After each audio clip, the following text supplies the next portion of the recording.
Hello everyone, I hope that you're doing well today. This is another update from me just to let you guys know how I'm doing with the article writing, because obviously today is Sunday, tomorrow is Monday. Monday is the day that I publish a new location-based article and document, another haunted place. Most of the time it's in England. It's just the way I'm doing it.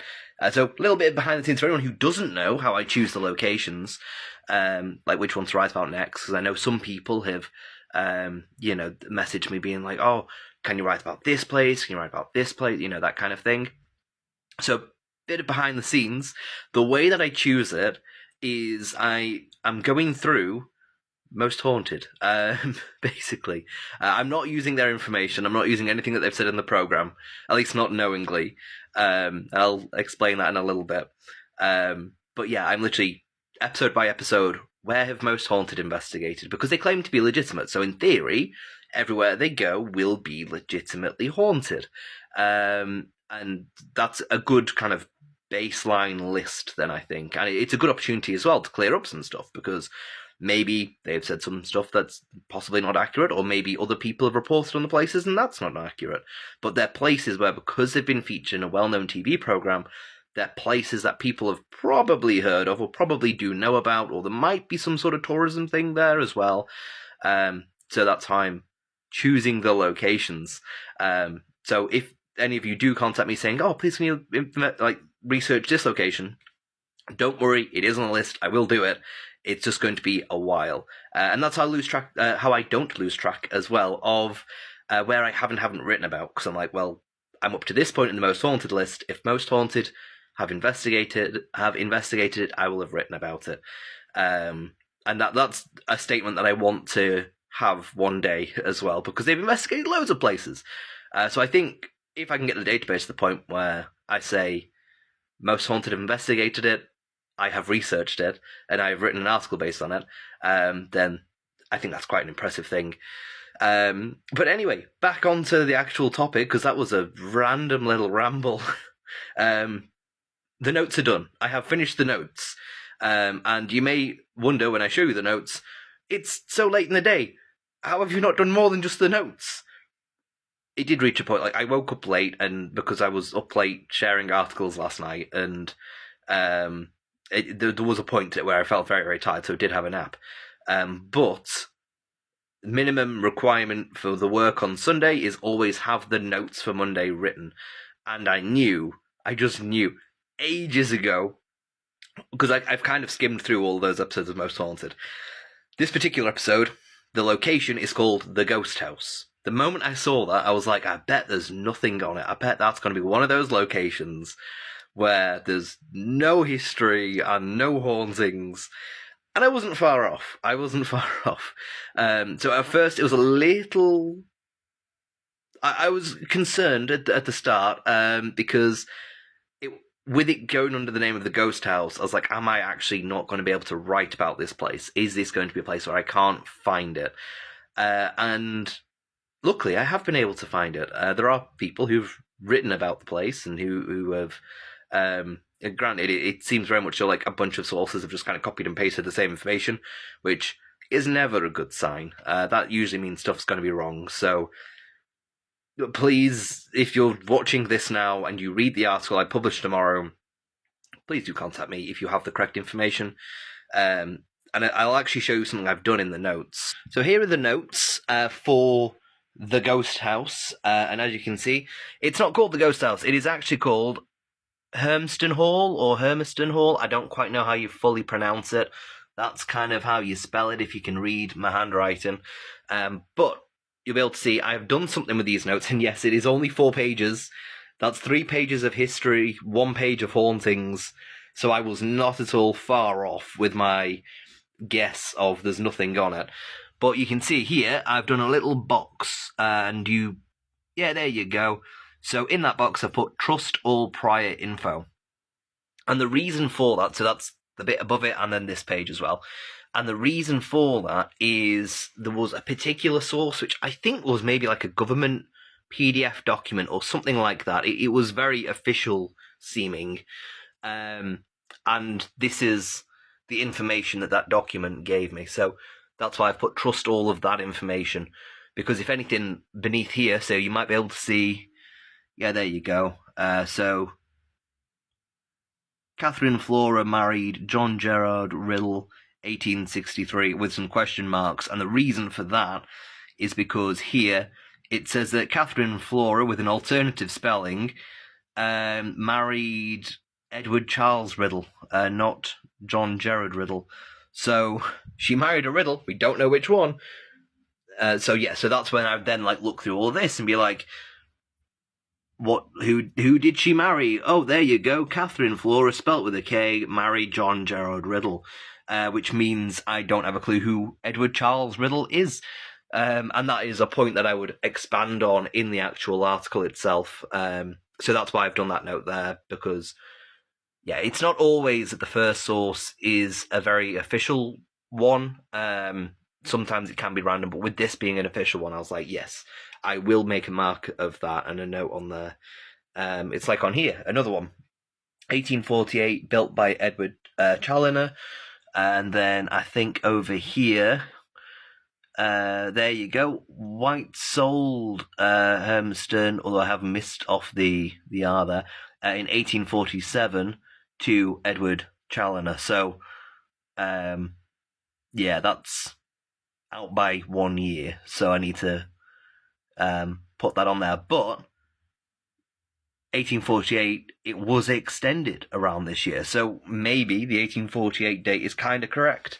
And this is all stuff that if you've read my articles, you'll know that I write that stuff down and make a note of when there's stuff that might seem contradictory, and I try and kind of put an explanation to it based on what I have written down here.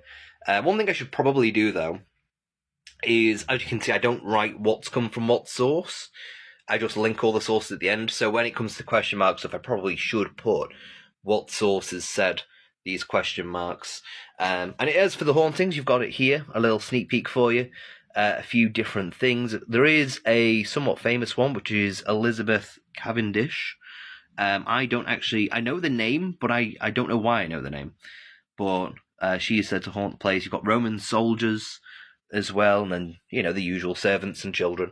One particularly interesting thing with this location is, as I said earlier, most haunted refer to it as the ghost house. And to kind of figure out exactly where the location was, I looked at the intro to that episode, because I was like, well, if they've gone by an anonymous name, how are they discussing the history? And yeah, it's weird, because they were like, the location wants us to keep it anonymous, so they've called it the ghost house, but then they've still said the history and things. So I was like, but then you've got to remember the fact that this episode aired, 2006, probably somewhere around there, maybe earlier. And social media was very different back then. Google and things was very different back then. You couldn't really just search somewhat vague information and find things easily. Whereas now you can. I'm sure there's a thing at the moment where you can put a picture into Google and say, where is this place? And then it'll tell you. Or things like that exist. It's I know that there are bug finders where you can take a picture of a spider and say, what spider is this? And it'll tell you.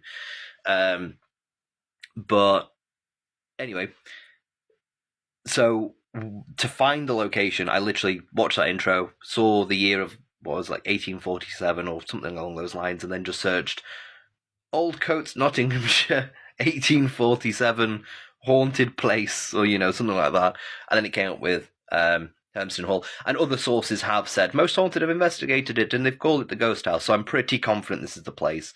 And to be sure as well, I looked at a screenshot of Yvette in front of the building, and looked at the Hermeston Hall building as two separate things, and then I looked at it, those windows are there and those chimneys are there, yep, they match up with that photo. So that's how I've discovered all of that. And I was quite surprised to find so little history and hauntings, but one particular point about that, which I do want to make, is because even though it has happened before, I cannot remember. It was another one that went by the name of something Hall, and it was basically just a house. It was just someone's house. It wasn't even a big manor house style house. It was just a house that blended in with the rest of the road. I remember when I found that one, I was like, "Huh, that can't be the place, surely." But no, it was with this. So this is a proper like manor house style thing. But the reason, like, it's interesting that there isn't much history or hauntings, is one of the speculatory points that I say in the articles usually is like a tourism angle, and especially like with Annesley Hall, I think I made the point of saying all the hauntings seem to have happened after Most Haunted had visited. So, have Most Haunted put information out there, because like I've just said, they were doing their thing at a really good time. Like, a really good time as far as information sharing went. Because, to put it into context, Most Haunted, I can't remember if they started in 2002 or 2004.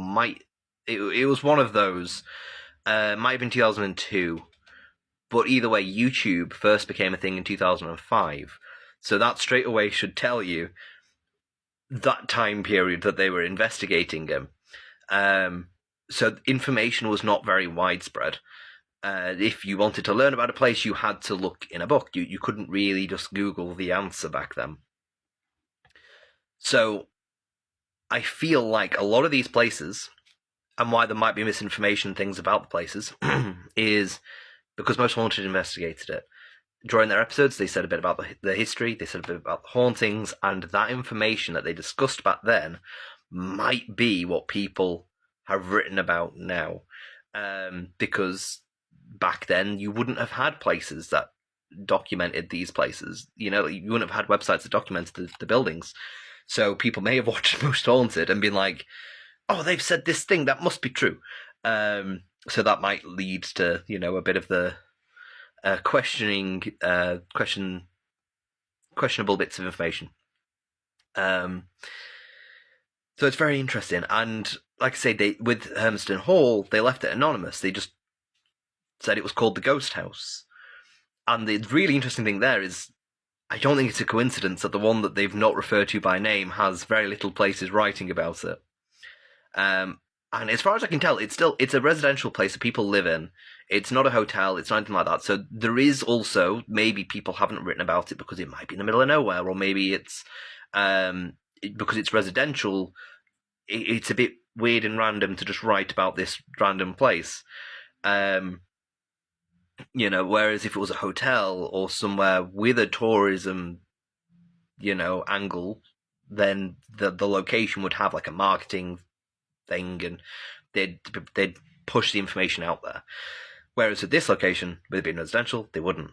So it's interesting to look at this and be like, this is just like all the other manor house kind of buildings. Why have only like 10 sources written about this, which have only given me like 4 bits of information, 4 pages of information. So yeah, it was an interesting thing to think about, and I know that I have rambled a little bit through that. I hope that you understand the points that I've made. This is why written format for me is so much better, because it means I can actually get my thoughts down and not kind of ramble around it like I'm going round and roundabout a bunch of times to try and get to the point. But yeah, so it was just an interesting thing I thought I'd share with you all about that. And also it was an update as to where I'm at with the notes, and to kind of give you a little bit of a sneak peek as to some of the information that I will be writing about in the article that I will be publishing tomorrow. And, again, gives you a bit of a behind-the-scenes look as to how much work has gone into an article, how much time goes into an article, like how much progress I make each day. Obviously, there's still a good bit of time left today, so it's just past not just past 9 o'clock, just past 7 o'clock as I'm filming this. So the rest of the day will be making the coming soon thumbnail, which I will upload that video today, actually.